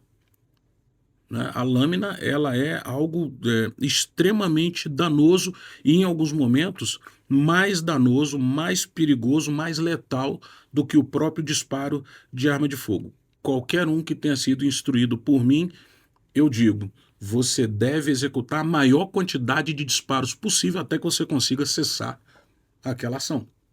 Até que você consiga interromper a vontade daquele desabençoado de continuar ferindo alguém ou de tentar te ferir. Isso nós tivemos um caso Mas, aqui naquele posto da Lava Jato ali, né? aham, Nós tivemos uma aham, policial feminina que ela precisou fazer uso da força letal. Ah, mas ele estava com um canivete. Enche o desabençoado, né, de tiro até que ele pare. Essa sempre foi, né, a minha instrução. Não tem negócio de tiro na perna, tiro no braço. Isso daí você só vai potencializar a raiva daquela pessoa que já vem com uma lâmina, com um caco de vidro quebrado, com um canivete, qualquer que seja uma faca, enfim, né, na sua direção. Agora, existem requisitos que você vai observar e que vão determinar essa escala. Muita gente até confunde, né? Diz o seguinte, não, uso progressivo da força. Né? Primeiro você, né, presença policial, depois a verbalização, depois da... Se você percebe que não dá tempo, que o comportamento daquela pessoa é um comportamento que vai lhe colocar ou colocar uma outra pessoa em risco, você tem que partir para o uso seletivo da força. Não dá tempo. Para aí, hein? Olha que eu vou dar pois é. Você tá ali entrando no morro ali, o cara tá com um fuzil na mão. Você vai, com licença que eu sou policial, por favor. Não funciona. Não funciona. E se eu tenho um fuzil na mão, eu ouvi recentemente algumas ideias engraçadíssimas, né? Não, mas ele ainda não atirou no policial. Então vamos aguardar que ele use uma arma de guerra. Vou fazer aqui um breve parêntese, a gente meio que normalizou a palavra fuzil. Isso não existe. Deixa eu falar bem para você aqui.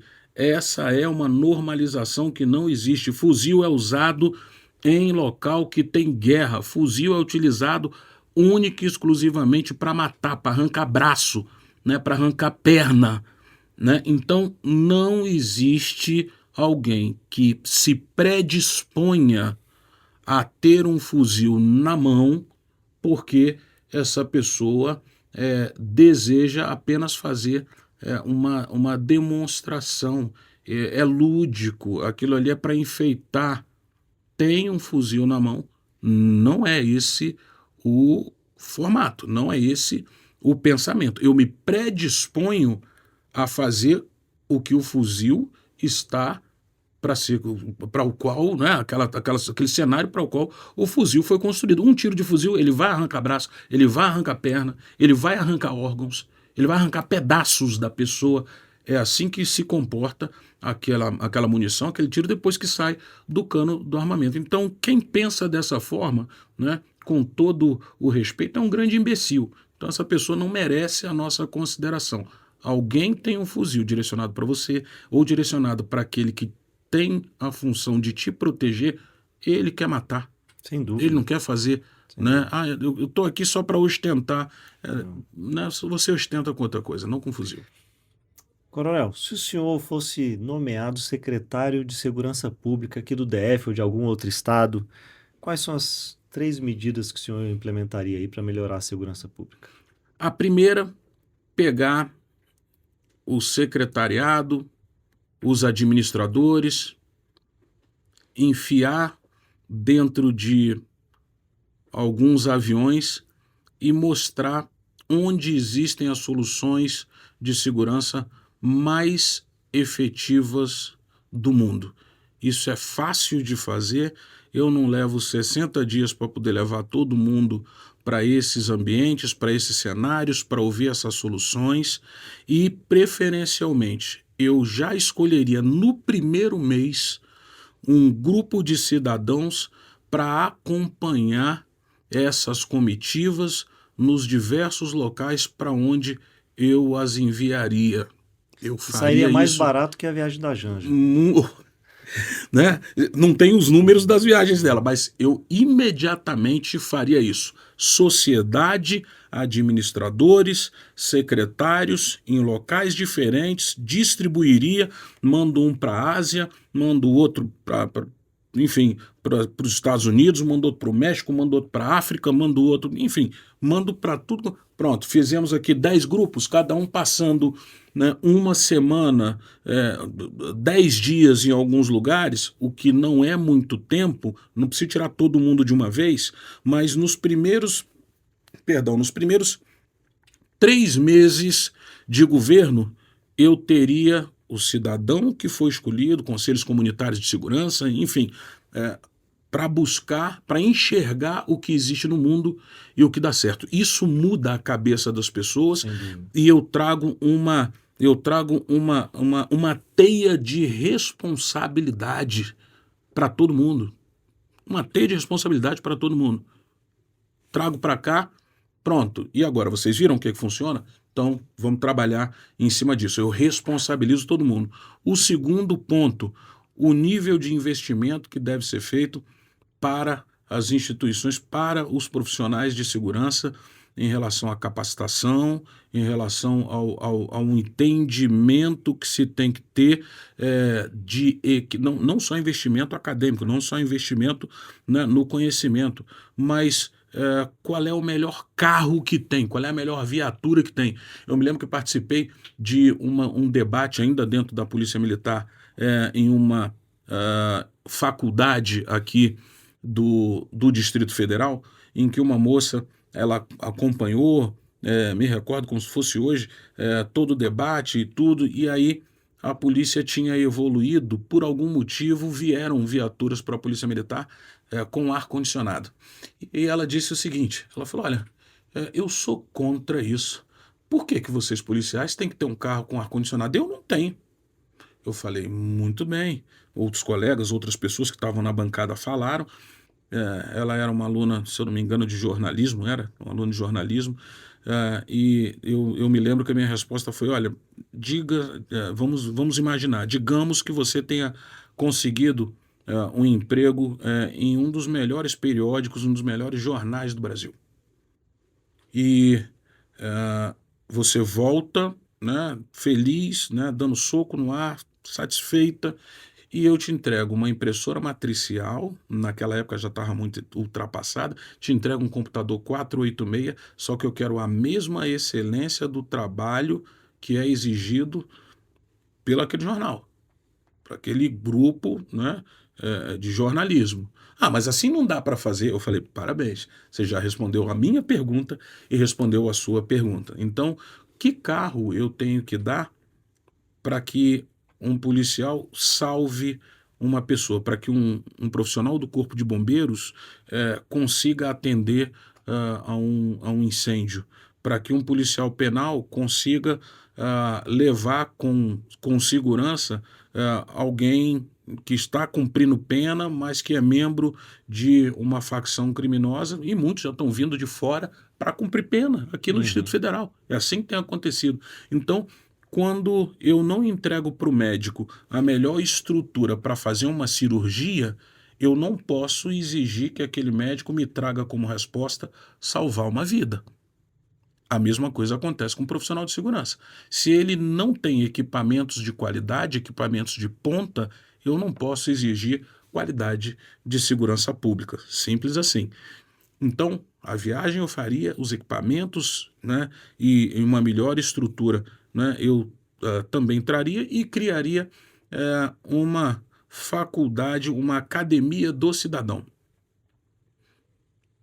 Academia do Para cidadão. treinar o cidadão. Para treinar o cidadão em segurança pública, também em segurança privada, em todos os temas que são de interesse para a defesa do cidadão do Distrito Federal. Eu não posso, Cacheta, exigir de você que você saiba porque eu comprei as melhores câmeras para poder espalhar na cidade. Você vai me perguntar, gente, você não podia ter comprado uma câmera da Shopee?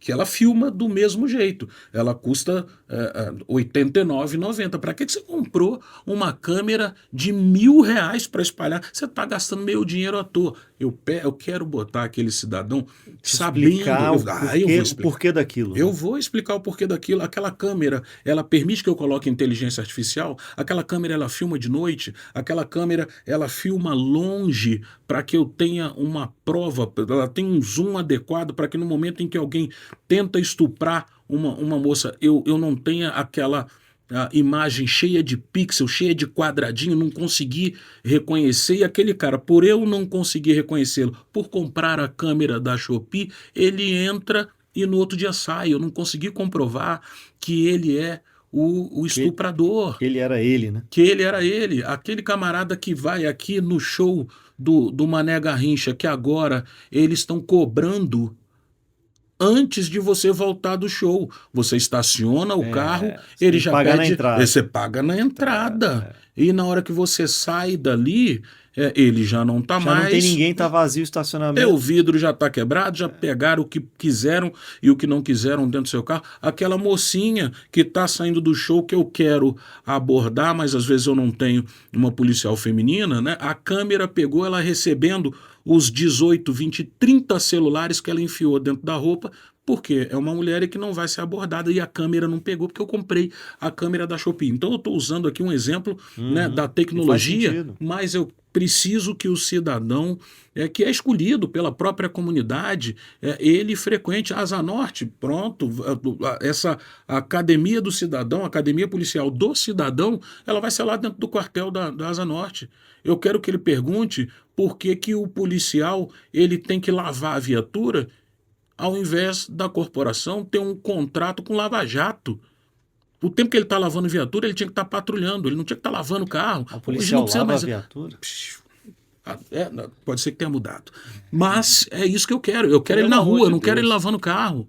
Eu quero que se pergunte por que eu não uso uma Ford Interceptor, aquela mesma viatura que tem lá nos Estados Unidos, quando ela chega aqui mais barata do que o carro que é vendido pelas concessionárias e pelas montadoras do Brasil. Lindo, maravilhoso, que a gente fomente a economia do nosso país. Mas quando fomenta a economia e eu adquiri uma série de carros que capotaram a ponto de eu até hoje ter policial com metade do braço, o cidadão ele tem que perguntar por que aquele carro foi comprado ao invés de eu comprar um carro que vem dos Estados Unidos e é mais barato. O bombeiro comprou. Eu tenho uma viatura de combate a incêndio aqui adquirida nos Estados Unidos.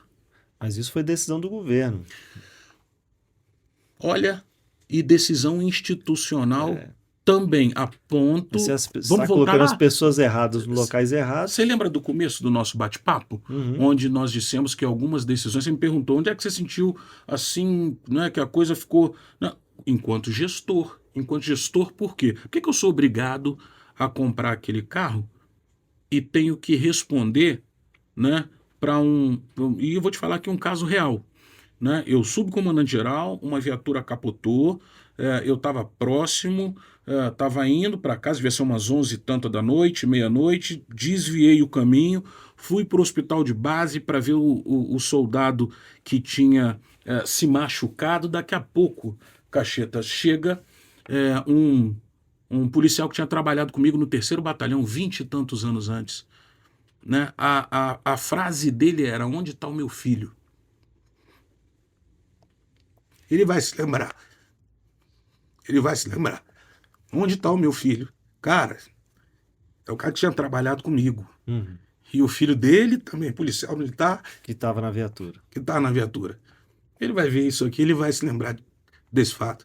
Então, assim, não dá pra gente continuar relativizando a importância de ter uma polícia bem equipada, de ter uma polícia bem remunerada, ter uma polícia bem estruturada para fazer o seu trabalho. Então, assim, não dá mais. Não dá. Eu queria, né, de repente até... Enfim, não dá. 25 anos depois, eu no segundo nível de hierarquia da corporação, cara, foi muito ruim ver isso. Eu imagino. Foi muito ruim. Então, uma família se dedicando para a polícia militar, por quê? Por causa de um carro que eu não consegui comprar um carro melhor. Que era mais barato? Que era mais barato, um carro com freio melhor, um carro com centro de gravidade mais baixo, um carro homologado pelo Departamento de Estado. Não estou dizendo que os Estados Unidos é melhor ou pior, não. Cara, mas pesquisou. Fez o dever de casa. Aí eu não posso ter isso aqui. Então, assim, são perguntas que eu não vou me preocupar em questionar. O cidadão que foi lá para tal da Academia de Polícia do Cidadão, ele vai perguntar, e vai ser uma pergunta, um questionamento qualificado. Ele vai cobrar. Eu quero saber, da mesma maneira que eu quero saber quem é o médico que vai me operar, eu quero saber quem é o policial que vai me proteger. Uhum. E ele Qual o tem equipamento que ele tem para me e proteger? ele tem esse direito. E Hoje, isso vai sendo disseminado na sociedade, as pessoas vão entendendo, né? a Brasília, eu até queria mencionar isso, isso é uma coisa legal. Brasília, antigamente, até na época que eu ingressei na corporação, meus pais vieram de fora, meu pai e minha mãe vieram do Rio de Janeiro, nós temos gente que veio de São Paulo, Rio, enfim. Você terminava o teu período enquanto cidadão e enquanto